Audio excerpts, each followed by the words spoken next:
Allez, on va continuer dans le bestiaire biblique. On va poursuivre notre route. Et avec l'anti-cheval. La dernière fois, je vous ai fait le cheval. D'accord. Alors maintenant, on va voir l'anti-cheval, puis on va voir d'autres animaux, vous allez voir. Alors, l'anti-cheval. Au temps des patriarches, l'âne était la monture habituelle des chefs, comme du peuple. Si Judas est vu comme un lion, il n'en possède pas moins une ânesse et un ânon. Déborah évoque ainsi les chefs d'Israël. Vous qui montez des ânesses blanches assis sur des tapis, et vous qui allez par les chemins chanter aux acclamations des pâtres près des abreuvoirs, qui êtes-vous? Nos chefs. Et que sait-on du juge Yaïr? Peu de choses. Sinon qu'il avait 30 fils, qui montaient 30 ânons et qui possédaient 30 villes. Idem pour Abdon, que sa progéniture, 40 fils, 30 petits-fils, suivait, juchait sur 70 bourricots. Voilà, ça c'est, vous trouverez ça dans le Juge 10. Alors voilà qui ne fait pas une armée symboliquement très guerrière. C'est le moins qu'on puisse dire. Salomon va être sacré roi. Et l'un des signes de sa consécration va être la monture qui conduit le prince. Salomon fut mis sur une mule du roi David et fut mené à Giron. Le prêtre Sadoc prit dans la tente la corne d'huile et oignit Salomon. On sonna du corps et le peuple cria « Vive le roi Salomon !» Le prophète Zacharie souligne la différence entre l'âne et le cheval. L'un symbolise la paix, l'autre symbolise la guerre. Crie de joie, fille de Jérusalem, voici que ton roi vient à toi. Il est juste et victorieux, humble, monté sur un âne, sur un ânon, le petit d'une ânesse. Il retranchera d'Éphraïm la charrerie et de Jérusalem les chevaux. L'arc de la guerre sera retranché. Il annoncera la paix aux nations. Zacharie 9. Alors voici un texte que vous connaissez, n'est-ce pas?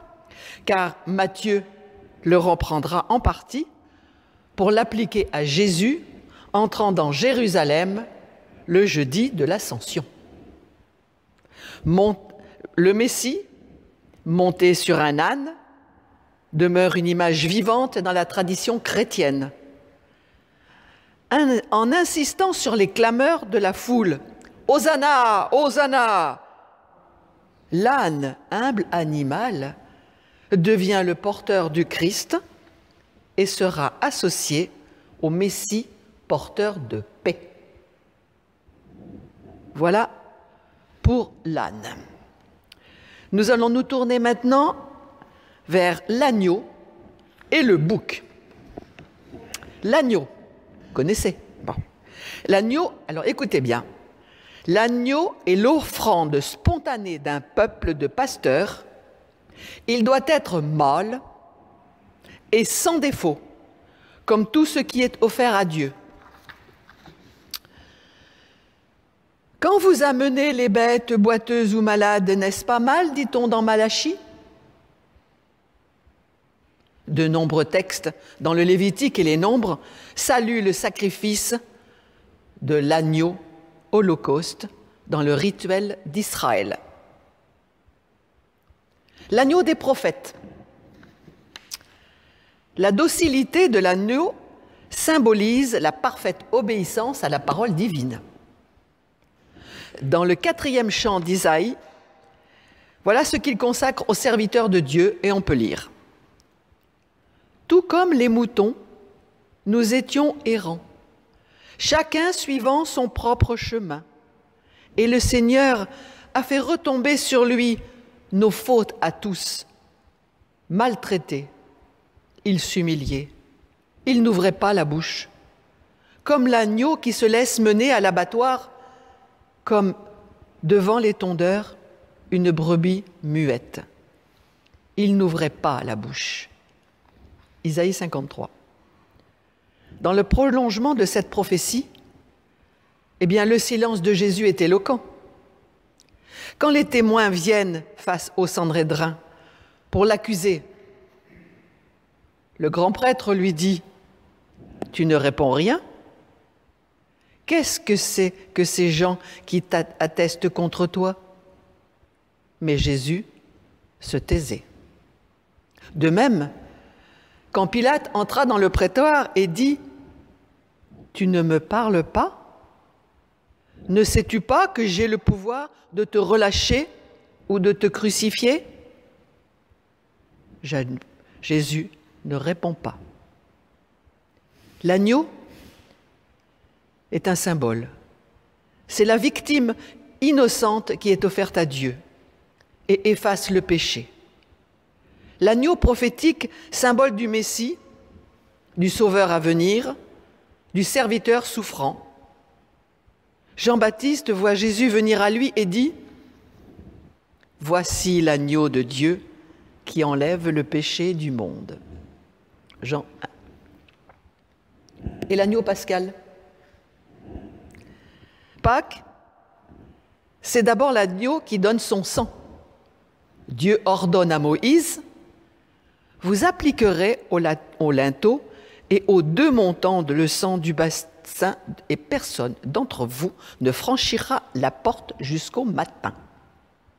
Le Seigneur passera devant la porte et ne laissera pas le destructeur entrer dans vos maisons pour frapper. » Exode 12. La Pâque, c'est aussi le grand départ, le symbole rituel de libération, mémoire éternelle du miracle par lequel Dieu affranchit son peuple de la servitude. Mangez ainsi la ceinture aux reins, les sandales aux pieds, le bâton à la main, vous mangerez à la hâte. C'est la Pâque du Seigneur, Exode 12. En identifiant le Christ à l'agneau pascal, la tradition chrétienne reprend à son compte le symbole de l'Exode et en tire sa propre conception du salut. Jésus, est bien l'agneau rituel sans tache, sans tare, sans péché. Pensez à l'agneau de l'Holocauste du départ. Paul dira plus tard, notre Pâque, c'est le Christ immolé. Ainsi donc, célébrons la fête avec des enzymes de pureté et de vérité. 1 Corinthiens 5. L'agneau pascal, figure du Christ souffrant et triomphant, se retrouve au cœur de l'Apocalypse. La puissance régénératrice du sang de l'agneau apparaît plusieurs fois. 1. Ce sang est la force des martyrs. Ils ont vécu par le sang de l'agneau et par la parole dont ils ont témoigné. Ils ont méprisé leur vie jusqu'à en mourir. Apocalypse 12. 2. L'agneau paraît sur le mont Sion, entouré de 144 milliers d'hommes qui portent sur le front le signe du salut. Apocalypse 14. Et le chapitre 21 décrit les noces de l'agneau avec son épouse, symbole de Jérusalem céleste. Alors on va aller voir du côté de la chèvre et du bouc. La race de chèvre évoquée dans la Bible est dotée d'un long poil soyeux qui donne une étoffe résistante et très souple. Pour la demeure du sanctuaire, tu feras des bandes d'étoffe en poil de chèvre pour former une tente. Exode 26. La finesse du poil inspire le poète du Cantique des Cantiques. que tu es belle, ma bien-aimée. Tes cheveux sont comme un troupeau de chèvres ondulant sur les pentes du mont Galade. Le bouc est, dans la Bible, un animal plutôt ambigu. Le bouc domestique peut attaquer pour défendre la femelle et les petits, d'accord. Mais le bouc sauvage a très mauvaise réputation. Son symbole peut être démon ou satyre. La loi de sainteté du Lévitique précise: ils n'immoleront pas plus leurs sacrifices en ces espèces de boucs auxquels on rend un culte débauché. Lévitique 17. On assurait que quand Babylone serait détruite par les Mèdes sur l'ordre de Dieu, que les boucs fantastiques y mèneront un sabbat endiablé. Ce lien étrange entre le bouc et les démons est peut-être à l'origine du bouc émissaire, de son rituel. C'était quoi? 2 boucs sont présentés au temple. Le premier désigné par le sort est sacrifié. L'autre va être l'objet d'une pratique que j'ai qualifiée de magie blanche. Écoutez. Aaron posera les 2 mains sur la tête d'un bouc vivant et confessera à sa charge toutes les fautes des enfants d'Israël, leurs transgressions, leurs péchés. Après avoir chargé la tête du bouc, il l'enverra au désert sous la conduite d'un homme. Et le bouc emportera sur lui toutes les fautes dans un lieu aride. C'est ce qu'on peut lire dans le Lévitique 16. Mais le symbole de ces rituels, je pense, est de produire un effet psychologique du sacrifice pour le péché. Ok, ça va? La race caprine n'est jamais dans la Bible en honneur de sainteté. Pensons à Matthieu. Lors du jugement dernier, il place les boucs et les chèvres à gauche du Fils de l'homme, c'est-à-dire ceux qui vont rejoindre le sabbat maudit du diable et de ses anges au cœur des flammes éternelles. Joyeux programme.